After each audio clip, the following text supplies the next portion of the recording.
Portsmouth, England, 2014. A killer is on the loose after 3 women are viciously attacked in attempts of murder. It did shake the community, I have to admit. It's something that was scary at the time. This is quite extraordinary. This doesn't happen in Portsmouth every day on the street. It's not something you hear about. For something to happen in broad daylight, in streets they know, it's quite a chilling feeling. It could have been anyone's grandmother, anyone's mother, anyone's sister, and it does make you realise it is very close to you. He was waving a knife and saying that women were the weaker sex, and he was going to punish them for not having slept with him. Taunting police, the attacker drops notes goading them to catch him, proclaiming his sinister message that all women must die. All women need to die, and hopefully next time I can gouge their eyeballs out. Every time I stab someone, I run home and I like to smell the flesh I ripped out. When people found out that Ben was 17 and that he'd been going around stabbing people, I think people were really genuinely shocked that a 17-year-old could do something like that. I was shocked. I thought it was a lie at first when people were coming forward and saying it's Ben, and I thought it's not, you're just lying. I honestly thought there's got to be someone else and that he's just been framed.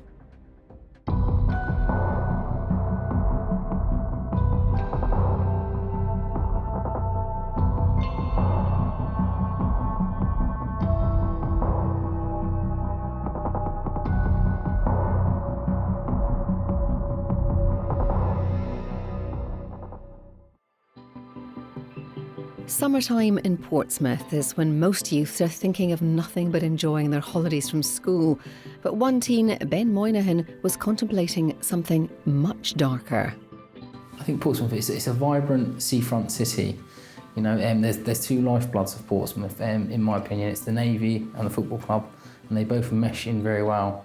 Portsmouth's a very close-knit city. Many people say it's a city with a town mentality, so if something happens in the area, then lots of people know about it straight away, or they know the people involved. Ben Moynihan grew up in Hilsey in Portsmouth, and that's in the north of the city, and it's next to the sort of main routes in and out of the area. Ben had a pretty normal upbringing. He was a catering student at one of the colleges, and from his family we were told that he was interested in running, ran 10k in 44 minutes, was a healthy young man. Ben lived leaving the Ridings, which is sort of a housing estate just below Forts Creek, so very close to where my house is, very close to the Cosham area I represent, and it's sort of the area I know well, so it would have been the same streets we walked, the same parks we went to, the same infrastructure. He'd probably at the same school as my nephew went to, which is just over from there, so it's a very sort of suburban area. It's the sort of place that people do bring out their families. It's a close-knit, happy community. It's not where you'd expect something like this to come from. I knew Ben for 5 years. We both went to Admiral Lord Nelson School. It was a lovely school. Didn't really see any issues with Ben at all. In class, I was with Ben in about 2 classes for the 5 years. He was a very, in my eyes, I'd say he's very intelligent, polite, well-mannered boy, and always used to make me laugh. Nobody particularly knows a great detail of Ben Moynihan's background, but he did have one close friend, but we know that he was very sort of frustrated at home, difficult living with his mother. Despite that, he had a very loving family around him. Ben's dad lived elsewhere, not too far away, but he was very, very close to his dad. In fact, I think he was the closest to his dad. From our understanding, he lived in a flat at the time, and he spent a lot of the time playing video games. He was a big fan of the game Tomb Raider. 20-year-old Katie Hay was walking along Ashurst Road while texting on her mobile phone when she noticed a man walking too close. First victim was 20 years old, just walking home to spend the night with her partner, just expecting to get home safe. The first incident took place on Ashurst Road in Cosham, which is heart of my ward. It's just below Southampton Road, which is a main thoroughfare, the old A27. It's a busy area, it's an area of social housing. The victim was walking along. She was on her way to see her partner, and she was on her phone. She was sending a message on social media when she heard footsteps behind her. Ben then ran up to her and she described feeling what felt like a punch to her breast, and that was Ben plunging the knife in. He then ran off down an alley. She described afterwards thinking that she had been punched and then looking down and seeing blood and realising that she had actually been stabbed. We later found out that the weapon was a 4.5-inch kitchen knife. In court, what we heard was a quite harrowing 999 call as she told the operators that she'd been stabbed and that she looked down and could see blood. To have something like that happen, it does sort of knock you for six. So I think it knocked everyone in Portsmouth sort of thinking, this is our streets, this is where my sister sort of walks, or that's where my mum goes the shortcut, and it makes you realise it's how close to home it is. It could have been anyone's grandmother, anyone's mother, anyone's sister, and it does make you realise it is very close to you. 9 days later, the attacker struck again, looking to murder, this time a 45-year-old woman walking her dog along the shore of Ports Creek in the Hilsea district of Portsmouth. The second incident was a lady in her mid-40s. It was in Hilsea Lines, which is a popular local nature area. A lot of dog walkers go there. It's a very sedate area just south of the Ports Creek. Something you go to back at nature within the city. This is not the sort of place you'd expect these things to happen. The second victim was a 45-year-old woman, and she was walking her dog when she saw Ben. She said good morning to him, and he even responded and said good morning back. She looked down at his hands and they were behind his back, and she believed that he might have a dog lead in them and perhaps might have been walking a dog himself. But he then moved forwards and she believed he was going to give her a hug, but instead he plunged a knife into her chest and she was bleeding. He ran off. Ben's second victim actually thought she was going to be sexually attacked because as he walked up to her, he came really close to her and she thought he was going to hug her. But it was only when he moved away that she saw the knife in his hand, and then she feared that Ben was actually going to go and stab her dog afterwards. Hearing her 999 call, which was played in court, was really harrowing. Her just knowing that she'd been stabbed, and the voice of utter panic. By the time of the second stabbing, I think the police had linked the first and the second together, and they knew they were looking for one person who was behind both of them, and they knew that this person was targeting lone women, and they knew that all the attacks that had taken place had left the women with stabs to the breast area. The atmosphere in Portsmouth during the stabbings was quite heightened. People were unsure what was happening. There were a lot of rumours going around. People were concerned about both themselves going out, but I think there's more concern about their friends and family going out, worried about the fact it was daytime attacks as well, makes it that more concerning, because a lot of people think, well, I'm safe at home in the evenings, for something to happen in broad daylight, in streets they know, it's quite a chilling feeling. So there was concern, various rumours, suggestions who it could have been, why it's been done. These attempted murders were only the beginning of what would be Ben Moynihan's reign of terror in the Portsmouth area.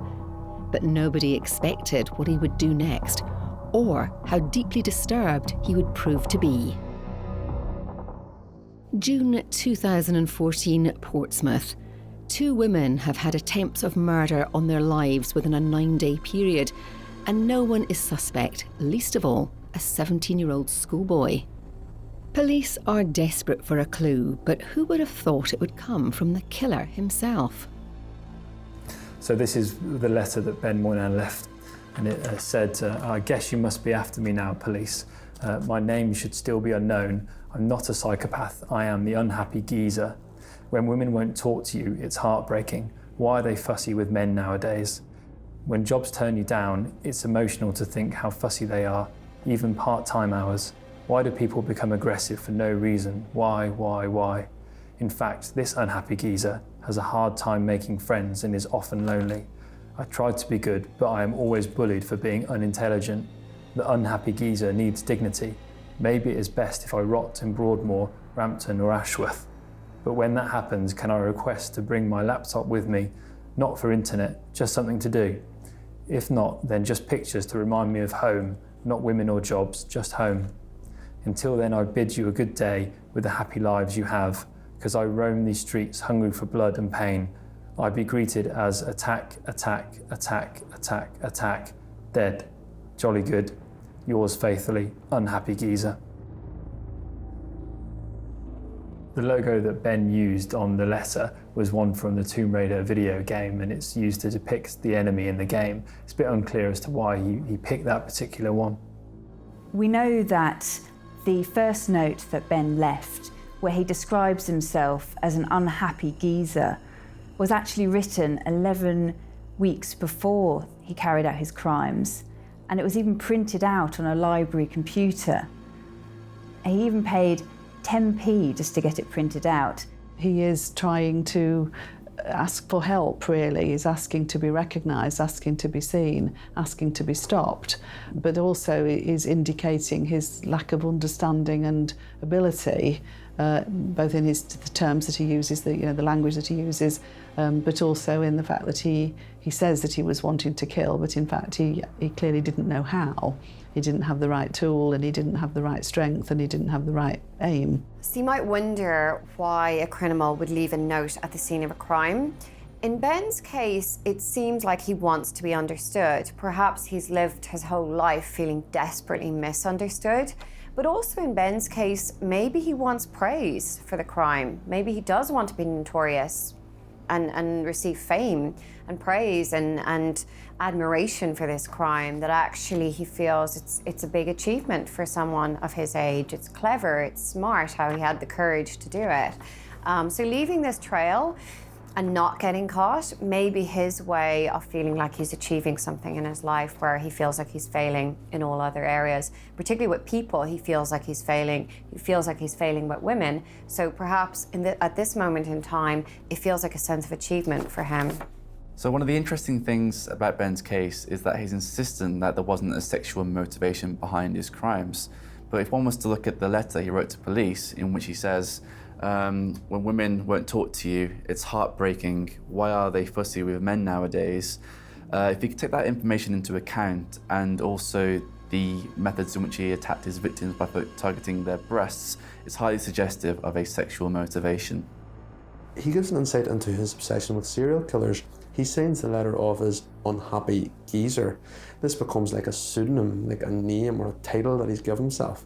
And it's quite interesting because he was obviously obsessed with notorious serial killers, and two notorious serial killers in the United States of America, BTK, which stood for Bind, Torture, Kill, Dennis Rader, and another one, Son of Sam, David Berkowitz, who signed his letters to the police office, Son of Sam. Both infamous serial killers in the United States, both corresponded with the police through letters. So it's interesting, not only is Moynihan attempting to emulate them by sending letters to the police, but he's also given himself a pseudonym, Unhappy Geezer, and he feels he wants notoriety. He feels he wants fame. He wants to achieve something in his life. He wants to become a serial killer like those people that he looked up to. July 11th.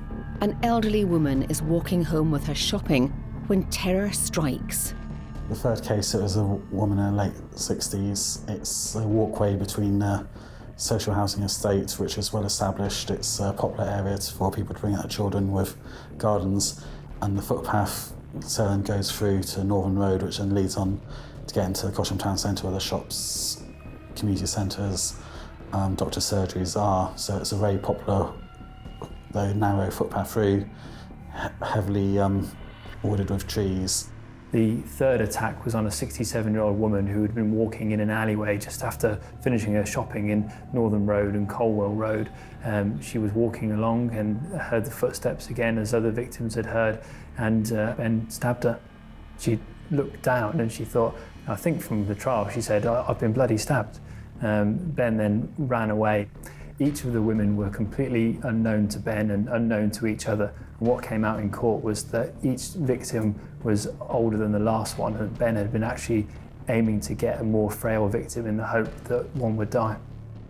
When you first hear about what Ben had done, you think, well, no, it must be someone's exaggerating it, hearsay, and then you see it on the BBC and you realise that actually this is my community. That's the sort of thing you expect to be happening far-flung places or other areas, and when you realise it's happening in your own neck of the woods, which has always seemed ready to be a safe environment, it does scare you quite a bit. The third victim was a confident public speaker before the attack, and she said afterwards that she no longer felt like that. She couldn't ever do that again. This was an elderly woman, and it affected her to the point where she felt that she could no longer go out. It's an odd thing that in Portsmouth, which is such a close-knit city, that nobody had really fed back to the police who Ben was, or if they'd known or seen him at all. It was quite a terrifying time to be living in Portsmouth. The local hospital had warned nurses on the wards not to walk home alone. People were very, very frightened about what was going on because of the random natures of the attack. The ages that Ben chose in terms of his victims were a wide spectrum of ages. It was almost like he wanted to target all women. That tells me that he saw all women as bad. He wanted to wipe them all out for rejecting him. And this shows me that this young man had very immature thinking, very black and white thinking, all good or all bad. In his opinion, men were good, women were bad, needed to be wiped out. This shows that his emotions were not developed, and in turn his thinking was not developed and not mature. Police were now certain all 3 attempted murders were linked, and it was a race against time to catch the killer before he chose his next victim. On the 11th of July, police arrest a 30-year-old man on suspicion of committing the 3 attacks. The fact that the police arrested the wrong man seemed to anger Ben, and the next day he took the unusual step of leaving another note with a picture of himself on the windscreen of a police car. This is the note that was left on the police cruiser after the 3rd attack, and it really was quite a chilling one. He said, "You policemen are very pathetic. I was the one who stabbed all 3 women in the last few weeks. 20th of June, 29th of June and 11th of July. Now you arrest someone who is 30. I'm only 17 years old, for crying out loud. All women need to die, and hopefully next time I can gouge their eyeballs out. Every time I stab someone, I run home and I like to smell the flesh I ripped out. I'm now going to show you a picture of myself and see how good you guys can be. Come and arrest me for God's sake before I hunt for my 4th victim." And he finishes it off, "Catch me if you can." And he included a picture of himself in this. And really, when I saw the note, it's just an incredible thing for someone to do. I mean, he was goading the police. He not only was hunting women down, but he was putting himself out there and almost wishing and begging police to catch him. But it's just really, really unclear to know whether he knew he was wrong, or perhaps he's just playing with the police like a video game.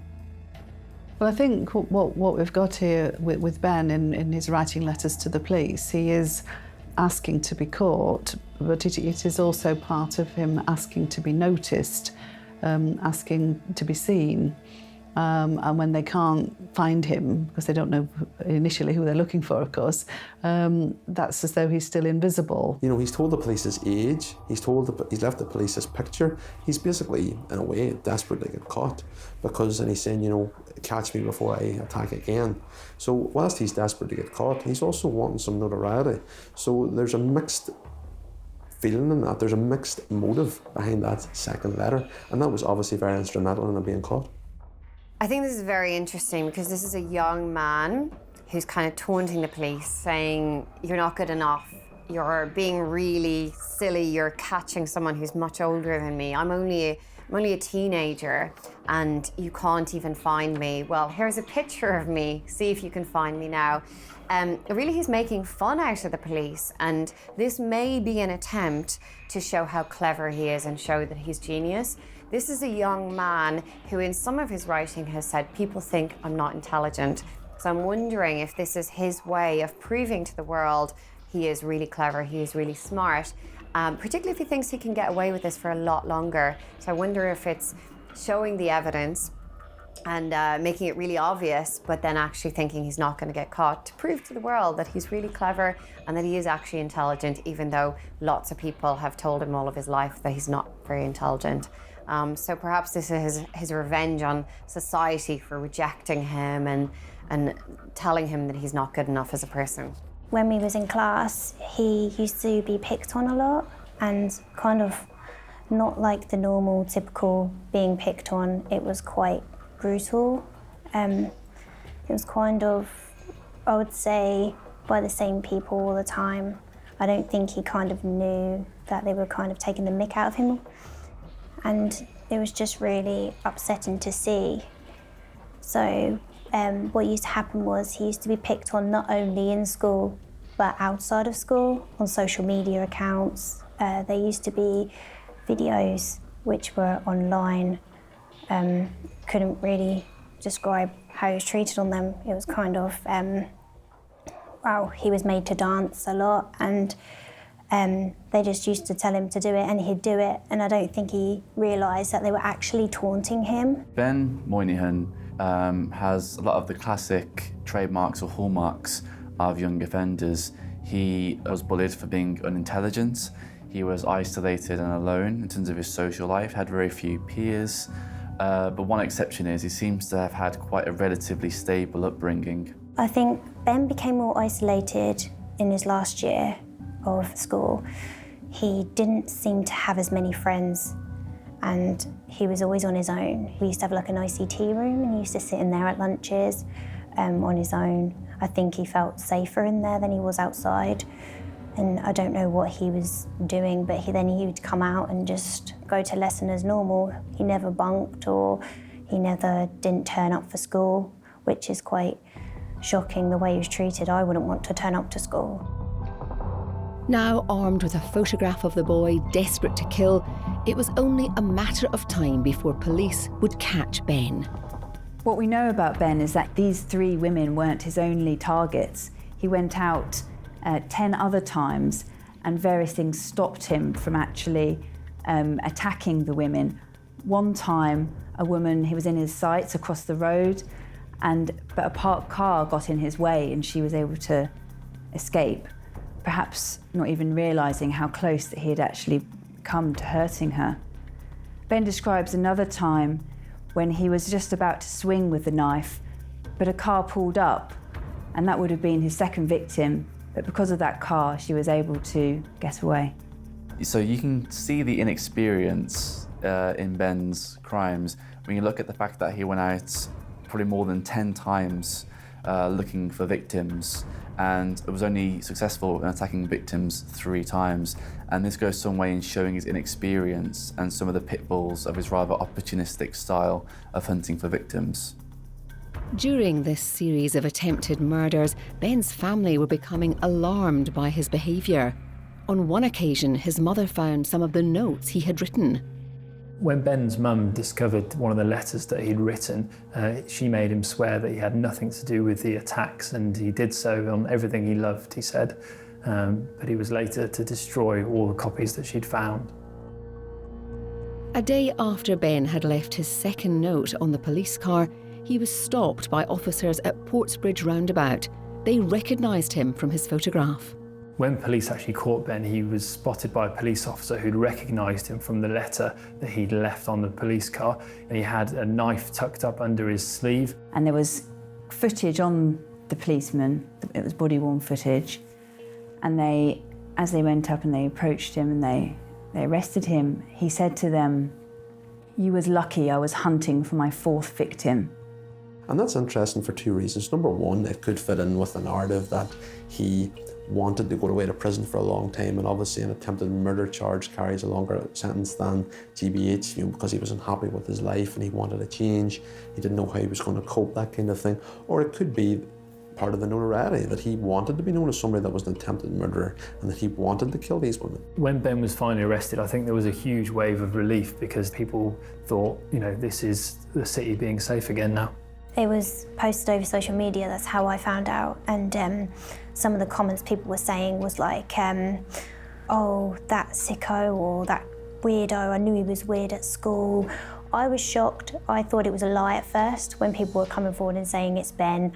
And I thought, it's not, you're just lying. And when I found out, I was really shocked. I honestly thought you had the wrong person. To me, I didn't believe it. I honestly thought there's got to be someone else and that he's just been framed. When people found out that Ben was 17 and that he'd been going around stabbing people, I think people were really genuinely shocked that a 17-year-old could do something like that. I mean, it's not unheard of that young people do horrible crimes, but I think here in Portsmouth, it was kind of an expectation that this might have been an older man doing this. I think nobody had really contemplated that he was 17. I remember that when the trial first opened, it was just at 2 o'clock in the afternoon. It was the first day, and they had no witnesses that day, but it was just the prosecutor outlining the case to the jury for the first time. And I remember sitting there in the press box, sort of listening to what was going on and what had happened, and just being hit wave after wave of gruesome detail and what Ben was doing, really. Ben kept a diary of each time he attempted to murder, as well as detailing the violent dreams he had of hurting and killing women. In it, he compared himself to serial killers. The court named this his diary of evil. Ben had described his first attack on one of the women as quoting in his diary of evil as the baddest thing he ever done.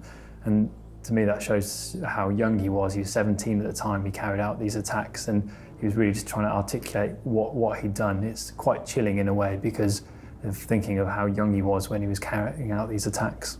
A video that was found on Ben's computer showed him saying that he believed that every woman was a type of slut and that he was angry with them because he was still a virgin. He was waving a knife and saying that women were the weaker sex, and he was going to punish them for not having slept with him.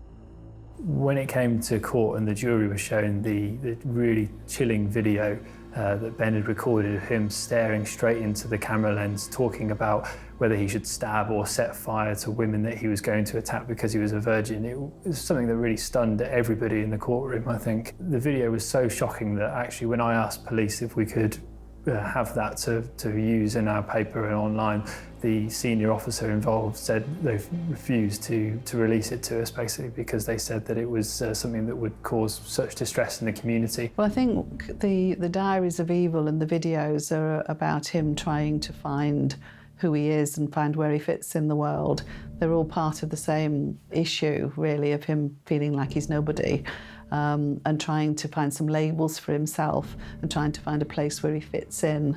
So he's looking for videos and looking for terminology that can give him some status. And in the absence of finding status as a good enough person, he's choosing a status as a bad person. One of the more horrific things to come to light during the trial was of how Ben trained himself to kill. It emerged that Ben had been using a jacket to stab as well, and it's quite shocking to think he was doing that. He was practicing. It makes you wonder why he was practicing and where he was aiming for. Was he honing his aim to stabbing the women's breasts, or what he was doing with that? It's quite shocking. During the trial, Ben started to claim that it had not been his intention to kill the women. So in court, the prosecution made it very clear that Ben was aiming for the hearts of the women because that's what he told the police. But his defence team actually said that he was only trying to cause superficial wounds to the women, and they'd actually said that if he'd wanted to kill them because they were alone, because they were isolated, that he could have stabbed them more than once. But the whole defence case was that Ben had only wanted to stab them once.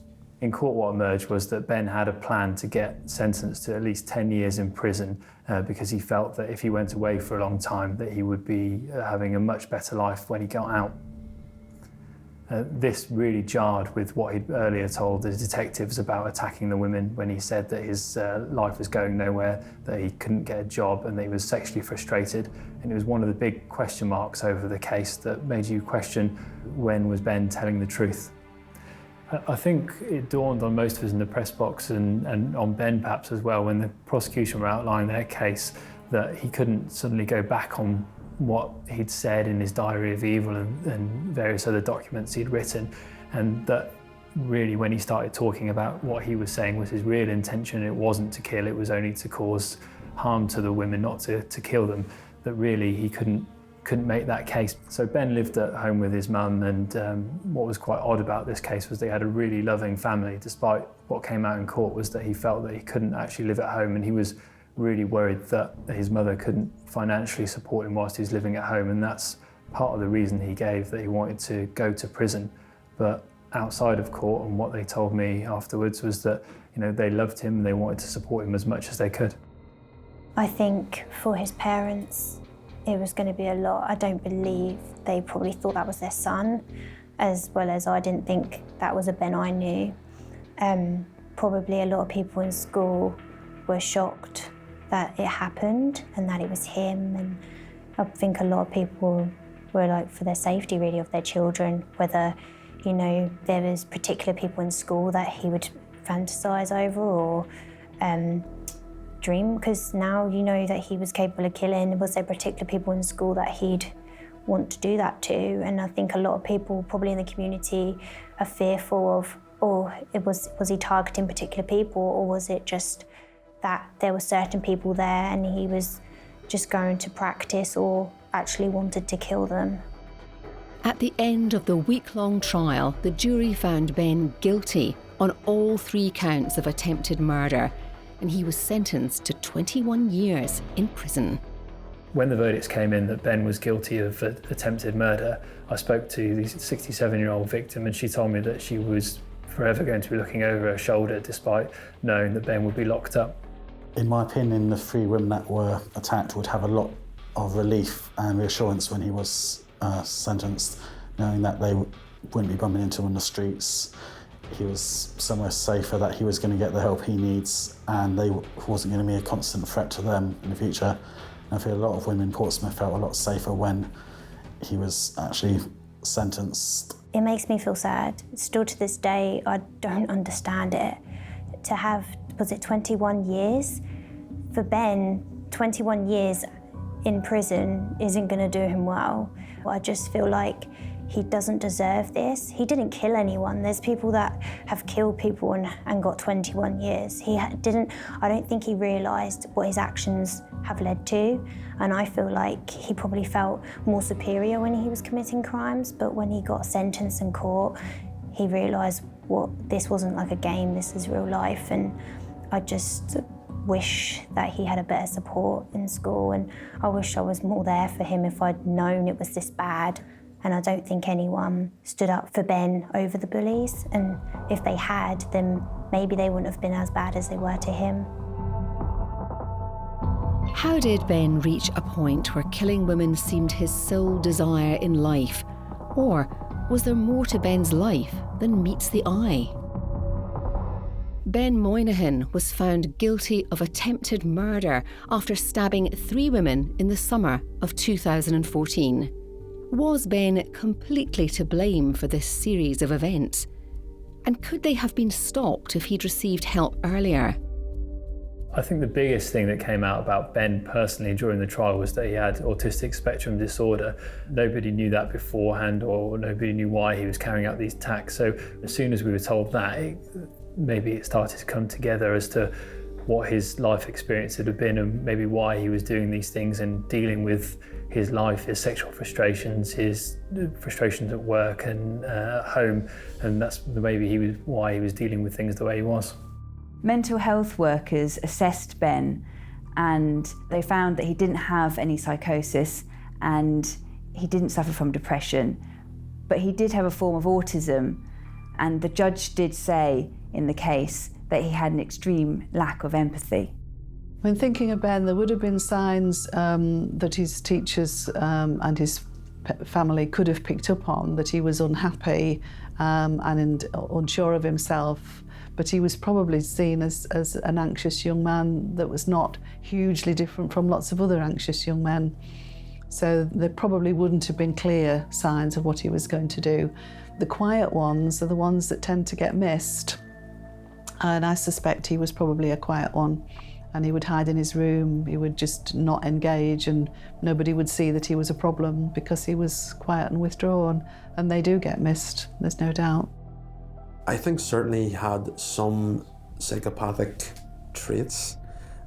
There's no doubt about it that the letter writing and the things that he had in it, the videos were very bizarre, and certainly, you know, the reasons behind the attacks themselves were, you know, very unusual reason to go ahead and kill someone or try and kill somebody.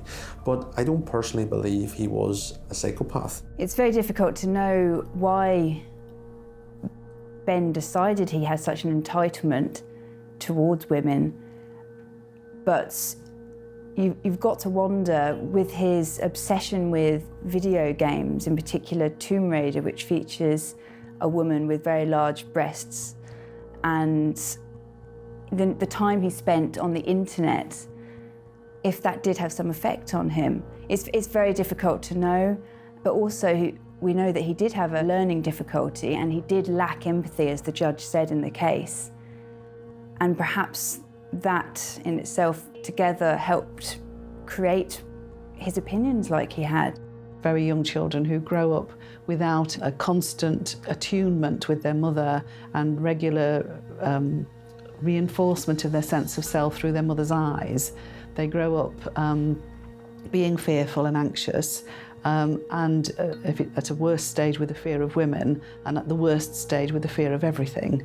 So the children who grow up with a fear of everything, they become very withdrawn and they don't tend to develop very well at all. But the people who grow up with a fear of women will do so because of their maternal failure. Now, that doesn't mean that the mother deliberately failed. It can come with postnatal depression, it can come with multiple caring before the child's old enough to cope with it, and so on. And if you've got limited intellectual capacity and a tendency to autism as well, then that's going to interfere even further with the ability of the child to grow up with a sense of themselves as a competent, important person. Ben developed a real obsession for serial killers. There was a tremendous amount of Googling of 3 serial killers in particular, and this is really consistent with autism spectrum disorder, where the person gets into some particular interest and can't get it out of their mind. So they get really obsessed with a particular interest. Now, that's certainly not to say that someone with autism spectrum disorder will go on and harm people. There was clearly other difficulties in this young man's personality as well. An interesting thing about this particular case is that he researched famous serial killers prior to his own offences, including the Moors murderer Ian Brady and Dennis Nielsen, otherwise known as the Kindly Killer. Now, an interesting thing about both cases is that despite Ian Brady targeting young children and Dennis Nielsen targeting men, both of them were in some way or form sexually motivated. And this can be witnessed in Ben's crimes as well. He says that he wasn't sexually motivated, but the fact that he targeted his victims' breasts would indicate otherwise. He was on the autistic spectrum, there's no doubt about that, and he did have frustrations with life, but there are many young men with autism, there are many young men who have problems with their life, who are unable to attract a girlfriend. That's obvious. There is those people out there, but they don't go and commit or try and commit acts of murder. So the implication from what Ben did, I mean, he was into the Tomb Raider, into using fantasy to become important and to be powerful. And then he set out to commit crimes where he was sort of powerful, but in fact he wasn't, because he didn't kill the people. He didn't set about trying to kill them, really. He did something that was a half measure in a way, but it was his way of trying to be important, and then trying to be important for the police to catch him.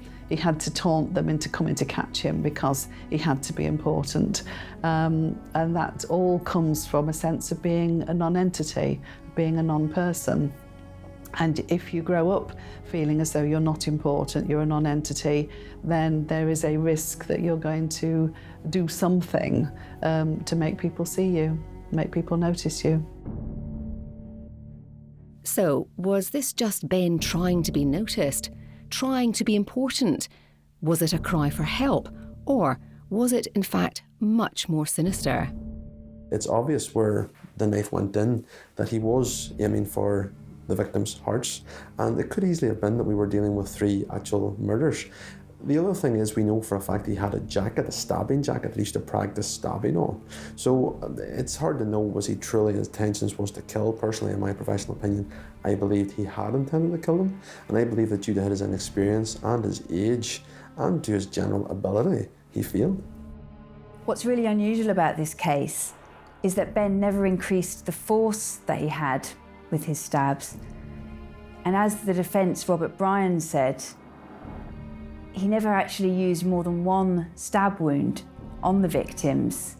And it does make you wonder whether this was a cry for help from him, rather than going to the extent that he said he would go to in the videos on his laptop. Perhaps he never really wanted to kill anyone, but instead he wanted the notoriety, the fame, and the importance that comes with the likes of Dennis Nielsen or Ian Brady, or serial killers that he was looking up to, but in fact he really didn't want to take that step and actually commit murder. It appears that he wanted to maybe get caught and wanted to be in prison and wanted people to think that he was capable of murder, but actually he wasn't someone who got pleasure out of causing serious harm, such as causing someone to die. So I think it's very confusing to figure out what his motives were, but this is someone who doesn't really seem like a psychopath who gets pleasure out of killing people. I think it was a cry for help. The way he was treated in school, I don't believe he knew what his actions were. I don't think he was lashing out in any way, because if he was lashing out, you'd think he would go after the people that made him feel so small, but he didn't. He went for random people. Were Ben's actions the result of societal pressure, or was he always going to commit these crimes no matter what kind of life he had? I mean, the pressure on teenagers nowadays to conform, to be the same as everybody else, and the way that information flows around through social media. I mean, the pressure to have sex because all your mates have had sex, to drink because all your mates are drinking, to take drugs even because all your mates are taking drugs, and to have access to porn sites and so on because all your mates are doing it. The pressure is much greater now, certainly, than it was when I was a teenager. And a lot of that is because information does flow so quickly and so easily. But the pressure that individual teenagers put on other teenagers will come from their own background and their own sense of whether they are important or not, whether they're secure in their own identity, secure in their place in the world. And there will be always a significant number who aren't. And the competition is natural and biological. The competition for a mate, if you like, finding the best girl and so on, or the best boy, whichever gender you are, they're natural. But whether they become unnatural and driven to something that's either painful or dangerous will depend on the circumstances around at the time. The bullying started the first year I knew him, so it'd be 2012, and the whole 5 years of school, the bullying just increased and got worse as he got older. I'd say it was at its worst year 9 and year 10 when he started to go through his teenage stages, and but the most shocking thing to me was that, and probably for a lot of people, was that it wasn't just boys that were picking on him, it was girls as well. And what was happening was they used to come up to Ben and go, "Oh, Ben's my boyfriend, this is Ben's my boyfriend," kind of thing. And I don't know whether he actually thought he was their boyfriend, and that the year that the kind of stages we were going through was all teenagers, and people my age were having sex, drinking, drugs, smoking, and I don't know whether Ben saw them people that were saying to him that these are my girlfriends, whether he saw that, and then when they were getting in relationships, whether that upset him because he was really close to them. And I was just shocked that the girls were just as nasty as the boys, and I don't know whether that had an effect on Ben's behaviour at all. Well, if we think about teenagers who are in a situation of growth and development from adolescence to adulthood, but they're coming from, if you like, a weak foundation from early childhood, then the pressures of adolescence they compound the difficulties from early childhood. So it's your building blocks. The building blocks of the sense of self. if you're building on rocky foundations, then you're going to rock even more with the pressure of puberty and expectations from other people of what you're going to do with your life, who you're going to become, whether you can get a girlfriend, whether you can get a job and all of those things. If you haven't got good foundations in a sense of self, and a sense of self as being somebody who's competent, able and can interact with the world, then it becomes even more of a problem. There are many young people in our society who experience the same problems and the same pressures. They don't go on to try and attempt to murder 3 women. But those factors, mixed in with his obsession with serial killers and his anger and his worrying about different things, made a deadly combination that resulted in these attacks. Victim of a wider society? No. Victim of a lethal combination? Yes. I think Ben is a victim to society. He is not a psychopath, and I feel like the way he was treated as a child in school has made him become the person he is today. He was a victim of bullying, and I think that's a major reason why he committed the crimes he did. Will Ben Moynihan ever truly be capable of change? And is rehabilitation a likely avenue for his future? Each of the women that were attacked, their lives have been changed forever because of what Ben did, and there's no way of getting around that. Some of the women are terrified of going out alone. Many of them won't go where they were walking at the time that Ben attacked, and for some of them that was very close to their homes as well. So it's changed their lives, and being attacked by a complete stranger, and maybe they will still always think that, why me? Throughout the whole trial, despite sort of, the difficulties that Ben's family were going through, they weren't kind of saying, oh, we never did this, or he's not responsible kind of thing. They knew, because he'd admitted that he stabbed them. They mainly felt awful for the victims, and they said to me and to colleagues as well that whenever they think about Ben, they always think about what happened to the victims and the effects on their lives as well. I feel really sad. If I'm honest, I still don't believe that he deserves 21 years, let alone to be in prison. I think if someone was there to talk him out, or whether his parents knew how he was treated, I don't think this should have gone as far as it did.